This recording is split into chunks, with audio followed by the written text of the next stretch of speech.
Hey, what is going on, everybody? Boilon here, back for another video on Marvel Strike Force. Happy Tuesday, and we have a few things to cover today. There's some really interesting data mines, and by interesting, I mean, Scopely, what are you thinking about? Because this is kind of crazy. I want to put a public service announcement. We're going to talk about why, but do not level any of your Hellfire Club mutants, or maybe even any mutants, for that matter, because there's an interesting event that's upcoming that is going to punish you if you had already done so, like idiot me, who already upgraded to Emma Frost and Madeline Pryor, because, well, she's going to be the team's an eventual raid team, right, when they all come out. Anyways, we also have a couple of promo codes that I'm going to start things off with. And, well, we're going to break down all the things that you need to know for next week. So if you're ready to go, everybody, let's boil this down.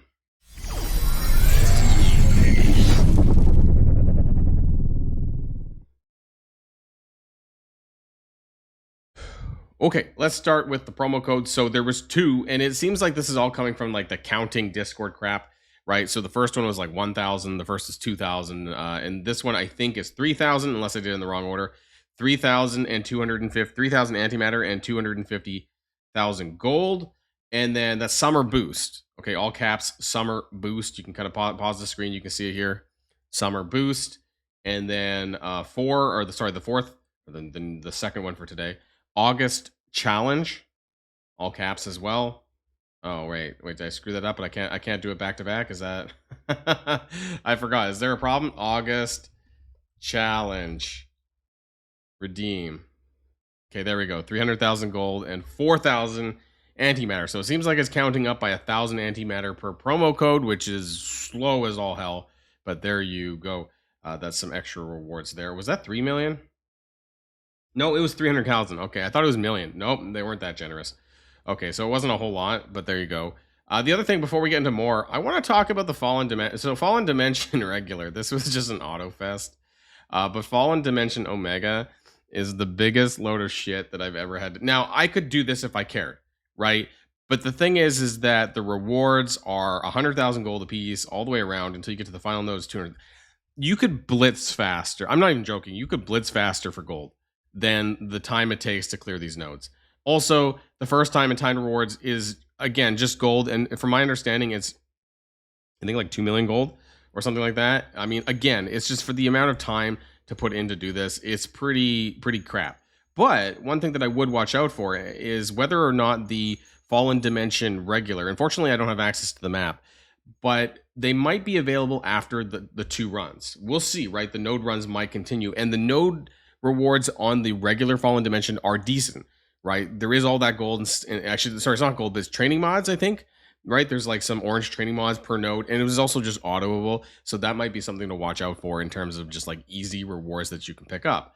And I'm not complaining about Fallen Dimension Omega being hard because it's hard. It's just that the rewards are extremely lackluster, and it's not worth my time investment to do it when I can get this by like auto click. You could literally just spend more energy in any of the showcases to get you a gold orb.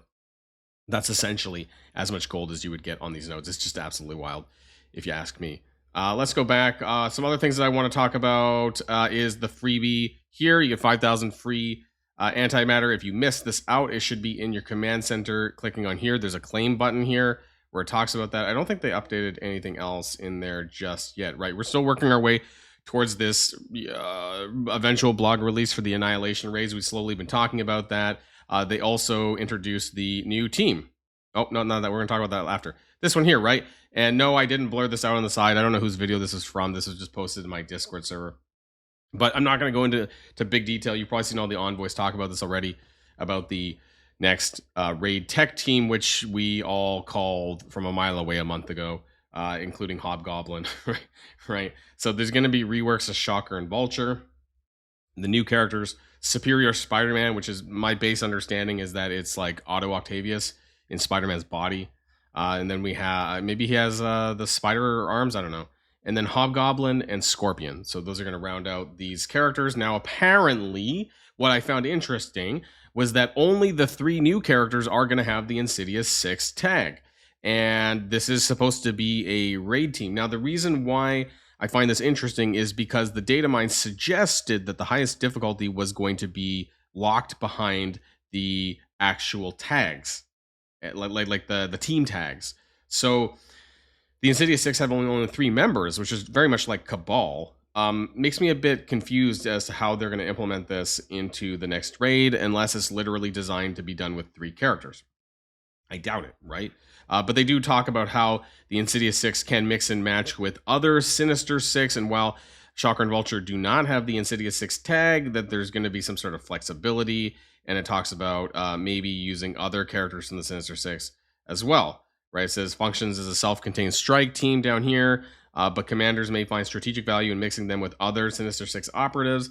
So this sounds fun, like for other game modes, Cosmic Crucible, War, whatever, that you could maybe use these characters with, say, Green Goblin Classic and someone else. Like, that sounds fun. We'll have to see how this gets implemented. I'm more curious about the raid side of things because it's a 3-person team. And if they are actually forcing you to use specific teams, how is that going to work for the tech side of things? I don't know. Well, it's not really the tech side of things anymore if they're just implementing or mandating the team tag. So we'll have to see. Let's jump on over to the data mines, because that's where we're going to get into the nitty gritty of some of the important stuff to talk about. Now, I wouldn't say that there is a whole lot, but I found some of these really interesting. So there is an upcoming event called Upgrade Mutants. Okay, it's a milestone event, and the way that you get points for this is upgrading any mutant. Well, sorry, the rewards is Azazel Diamonds, but the rewards for how you get points for this: upgrade any mutant to gear tier 13, 16, 19, 20, and then upgrade any mutant to blue, green ISO 3, blue ISO 3, and purple ISO 3. So the way that you get points from this is all from leveling up and gear tiering and ISOing up your mutant characters. Okay? I don't like this. Because it punishes people that have already upgraded and done so on their characters, right? I've already done this on my Hellfire Club, the reworks. Yep, I went all the way. Purple 3, 105, gear tier 19. So aside from putting on gear tier 20, which I don't really want to do right now, there's not much else I can do. So this is a public service announcement for people who maybe haven't done this yet, or for people who have not unlocked Azazel, or for people who are planning on unlocking Rachel Summers later on this week and maybe just waiting. And I know this is really hard for people who might be using these characters, say, in Cosmic Crucible or in other PvP fashions. Let's hope that this event is not as stupid as it seems. But when I see things like that, it really makes me wonder. Now, as far as other mutant characters that you would even bother to level during this time period, I mean, obviously Charles Xavier if you get them unlocked, but who's going to wait to unlock? Who's going to wait to upgrade them? Some of your Uncanny Avengers, maybe if you still need to do that, which I already recently just took to 105 as well. Well, I guess that didn't really matter because I already had them at 19, purple 3. But if you're like a mid-game player and you're still going through this and you still have characters to upgrade to gear tier, the gear tiers of the purple ISOs, and for those of us who've already done that, well, get fucked commanders, I guess, because that's exactly what this looks like. So that's unfortunate anyways, but let's go back and continue on. Hopefully it's not a huge deal, but I just really don't like that they have a milestone like this. Sounds kind of crazy. There's some sort of orb called the Mind Lock coming, and it says contains a chance at 100 gear tier 20 mini uniques and other crimson gear. Also an Azazel Diamond Orb and a Sebastian Shaw Diamond Orb. The other one is that there is a new leaderboard that's going to be starting most likely next week. The code name is Flame of Tomorrow, or that's the name of the milestone event or the leaderboard event. And the reason is from the offers section of the data mine. So get ahead in the Flame of Tomorrow milestone and stake your claim on Diamond Rachel Summers and Azazel Diamond Orb fragments. So this is very much like previous diamonds, plot like Franklin Richards diamonds plus Fantastic Four Diamond Orb fragments, something like that, except for they're giving specific character. They're not doing team Diamond Orbs anymore, it seems. They're doing like individual character ones.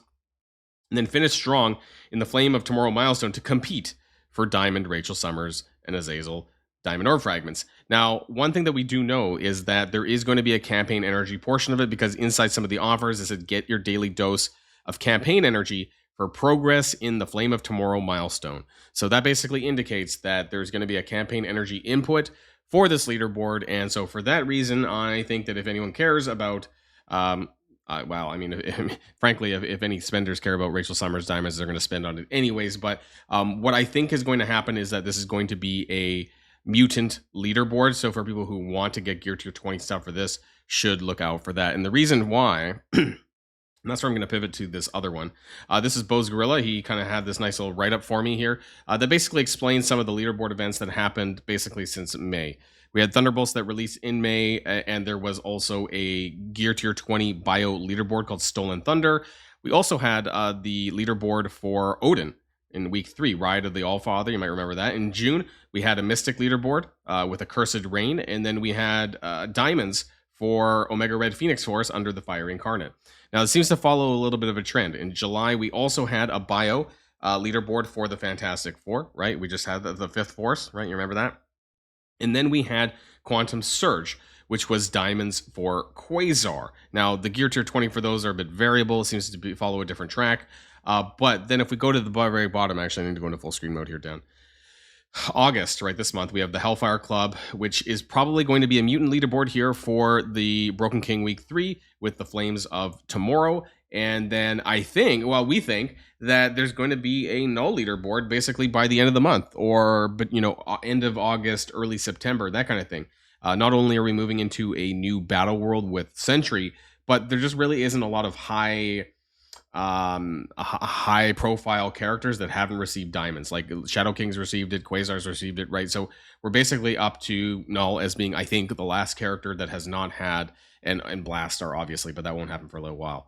So Null is kind of the last character that hasn't really had a diamond leaderboard at this point, and we have his 7 yellow and 7 red will be finished in a couple of weeks. So that kind of lines up with the expectation of a null diamond leaderboards coming soon. So Dookie, and that probably is going to be tech, right? As we lead up to this new team, this Sinister 6 knockout. What are they called again? I already forgot. What?